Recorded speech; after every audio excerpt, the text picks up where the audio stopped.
الحمد.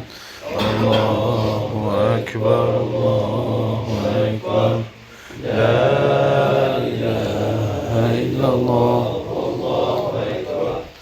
الله أكبر ولله الحمد. الله أكبر الله أكبر الله أكبر لا إله إلا الله والله أكبر الله أكبر ولله الحمد. الله أكبر كبيرا والحمد لله كثيرا وسبحان الله بكرة وأصيلا. وأشهد أن لا إله إلا الله وحده لا شريك له شهادة حق قام بها القلب صدقا وأفصح بها اللسان نطقا واستقامت لها الجوارح وخضعت لها الأركان. وأشهد أن محمدا عبده ورسوله النبي الكريم أرسله الله للناس أجمعين رحمة للعالمين. صلى الله وبارك عليه وعلى آله وأصحابه وعلى من تبعهم بإحسان إلى يوم الدين. أما بعد، لقد بلغنا الله هذا اليوم العظيم الذي قال فيه النبي صلى الله عليه وسلم: إن أعظم الأيام عند الله تبارك وتعالى يوم النحر ثم يوم القر. فيومنا هذا هو يوم النحر 10 من ذي الحجة، ينحر فيه المسلمون أضاحيهم وينحر فيه الحجاج هديهم ائتمارا بقول الله سبحانه وتعالى: إنا أعطيناك الكوثر فصل لربك وانحر. ويوم القر هو يوم الغد 11 من ذي الحجة، ثاني أيام العيد. قال: والفجر وليال عشر والشفع والوتر. قال بعض المفسرين: الشفع هو يوم 10 من ذي الحجة، والوتر هو يوم عرفة 9 من ذي الحجة، وكلاهما داخل في الليالي 10 التي أقسم بها الله تعالى. إن من أعظم الأعمال في هذا اليوم العظيم عبادة النحر التي شرعها الله تعالى لأبي الأنبياء إبراهيم عليه السلام، الذي قال لابنه إسماعيل: يا بني إني أرى في المنام أني أذبحك فانظر ماذا ترى. قال: يا أبت افعل ما تؤمر ستجدني إن شاء الله من الصابرين. فلما أسلم أي سلم لأمر الله تعالى وتله للجبين، قال الله تعالى: وناديناه أي يا إبراهيم قد صدقت الرؤيا إنا كذلك نجزي المحسنين إن هذا لهو البلاء المبين. فأين موضوع الشاهد هنا؟ قال تعالى: وفديناه بذبح عظيم وتركنا عليه في الآخرين سلام على إبراهيم كذلك نجزي المحسنين إنه من عبادنا المؤمنين. وهنا لنا وقفة مع هذا الموقف من النبيين العظيمين.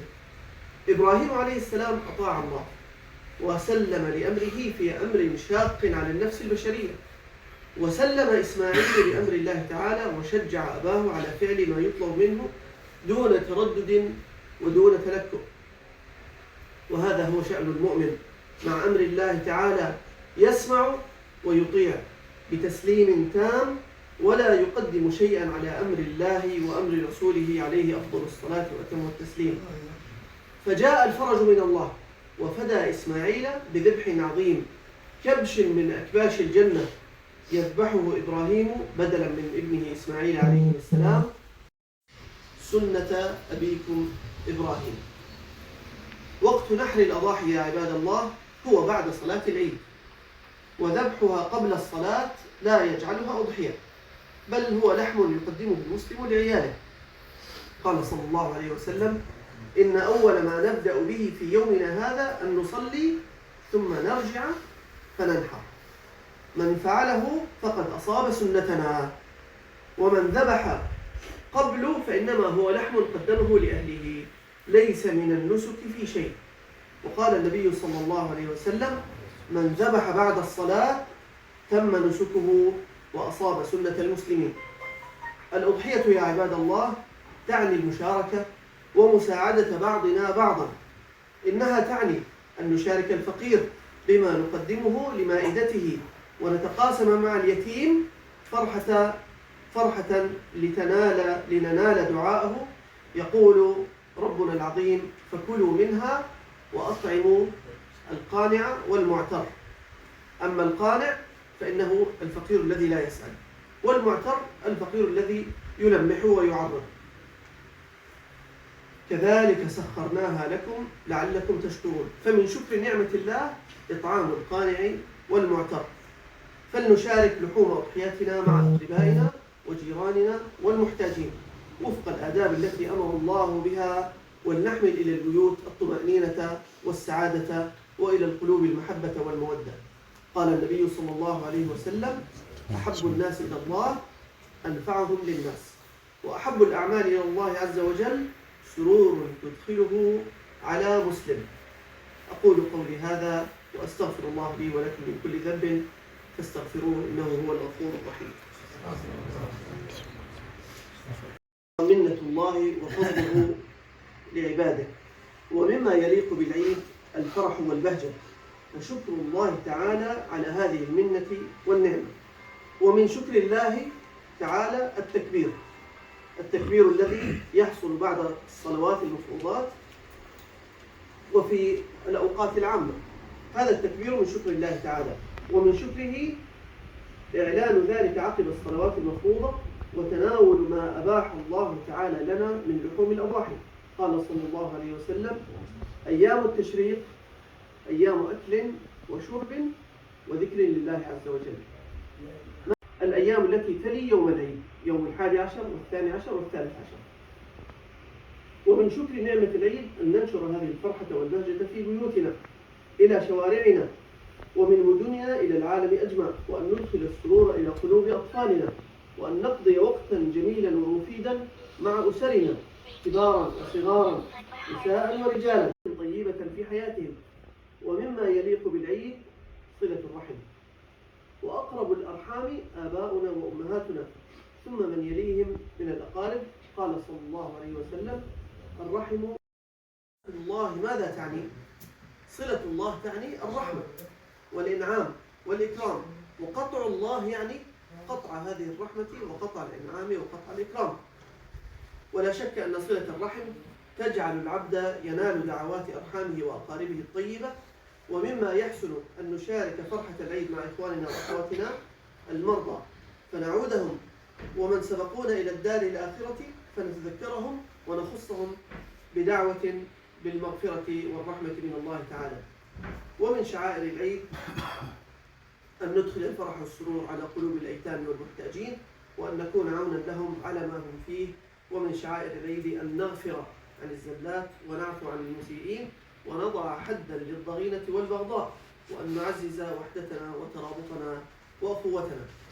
عباد الله الكرام، لقد من الله علينا في بلادنا بحقبة عز وكرامة وانتصار على الظلم مما قل نظيره في القرن الأخير من أمة الإسلام. وهذه نعمة إضافية تستوجب الشكر، وشكرها هو ودعم هذا الانتصار ومنع عودة الظلم من جديد وتمكين الإسلام في بلاد الشام المباركة. ومما يدمي القلب ويحزن النفس في هذه الأيام المباركة التي نفرح فيها بالعيد ما يتعرض له إخوان لنا في غزة وفي مناطق مختلفة من العالم من الخوف والجوع والقتل والتدمير، في ظل تخاذل عربي وعالمي عن نصرتهم ورفع البأس عنهم. والمسلم لا يترك إخوانه، لا يتركهم أبدا تحت ظلم الظالمين، ولا يتركهم بلا عون ولا نصير. وعليه أن لا يبخل عليهم بالدعم المادي والمعنوي ما استطاع إلى ذلك سبيلا. المسلم أخو المسلم لا يظلمه ولا يسلمه. أسأل ربنا العلي القدير أن يجعل عيد الأضحى خلاص جميع المظلومين، وعلى رأسهم إخواننا في فلسطين. اللهم أعز الإسلام والمسلمين، آمين، وأذل الشرك والمشركين، آمين.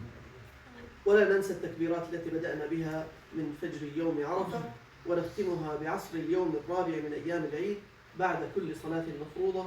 الله أكبر، الله أكبر، لا إله إلا الله، والله أكبر، الله أكبر، ولله الحمد. وصلى الله على سيدنا محمد وعلى آله وصحبه أجمعين.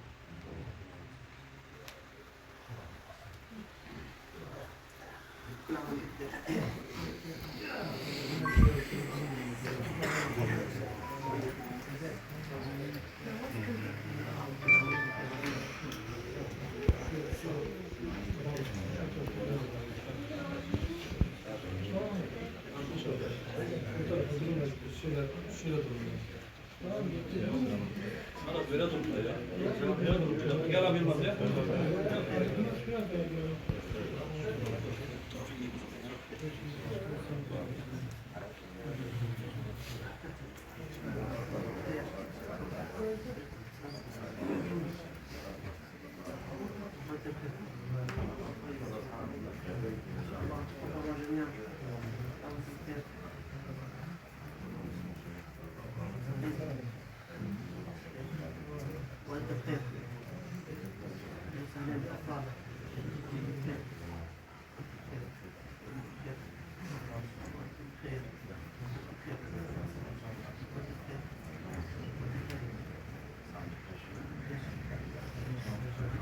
رامي رامي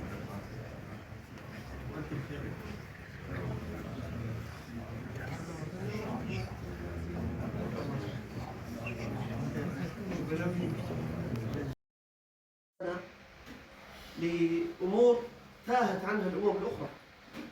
نحن عندنا إجابات على أسئلة لماذا جئنا، ثم أين سنذهب بعد الموت، وما هو المطلوب منا، لماذا خلقنا. هذه الأشياء يا أخوة أولا تسهل لنا الحياة. الذي يعرف لماذا خلقه الله يعرف أيضا لماذا تصيبه المصائب، يعرف لماذا يصيبه الحزن، يعرف لماذا تصيب إخواننا في غزة هذه الكوارث، يعرف أن الحياة كلها عبارة عن اختبار، ابتلاء. فالله سبحانه وتعالى يبتلي الناس بالجوع ويبتليهم بالفقر ويبتليهم أحيانا بالغنى وبالنعمة، ينظر ماذا يفعلون. مثل هذه الإجابة يا أخوة هناك أقوام من البشر، ملايين من البشر لا يعرفون لماذا يحصل على بعض الناس فقر وجوع وموت شديد جدا، وبعض الناس يعيشون في نعمة ورخاء. ما عندهم إجابة على هذا. ما الذي يحصل؟ النتيجة إيش؟ الإلحاد. لكن الذي يملك الجواب لا يصيبه شيء من الاضطراب حتى ولو أصابه ما أصابه. هذا أولا. ثانيا، الذي يعرف هذه الإجابات يستلزم عليه أن يعمل وفق هذه الإجابات. عندما خلقك الله وابتلاك بأمر وعلمك وأرسل إليك كتابا وأرسل إليك نبيا، عندنا كتاب نقرأه ليلا نهارا، القرآن الكريم، فيه الإجابات عن كل ما نحتاج. فيه الصلاة، فيه الزكاة، فيه الذكر، وفيه كيف ننجو في الآخرة، وفيه كيف فعلت الأمم السابقة، كيف ما الذي يحصل عليه المؤمن إذا نجا، وما الذي يحصل عليه الكافر إذا خسر في الآخرة. مثل هذه الأمور تجعلنا نعيد ترتيب أولوياتنا. الصلاة يا أخوة